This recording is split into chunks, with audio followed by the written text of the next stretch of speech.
Hello kaskazini na nyanda za juu kaskazini. Tunaanza na Arusha, Kilimanjaro na Tanga. Leo tuko Kilimanjaro, maeneo ya Tarakea. Tumekuletea mbegu bora ya kitunguu inaitwa Bath Time C1, kiboko ya kitunguu na mavuno bora. Twende na kuja kukupa story hapa.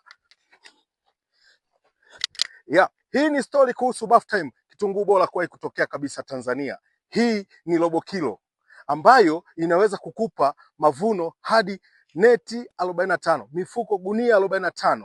Ukilima hiki kitunguu kinaweza kuvumilia katika hali zote za shida na raha. Hiki kitunguu ni bora, kinakuwa na maganda matatu ambayo yataweza kudhibiti kitunguu chako kisishambuliwe na fangasi. Kinafunga vizuri, kina ladha nzuri na pia kinakupa mavuno bora. Karibu AgroGlobe ujipatie mbegu bora ya kitunguu inayoitwa Bath Time C1. Usichelewe, ziko chache. Pata ya kwako, lima, vuna, pata pesa. AgroGlobe na Bath Time ni damu.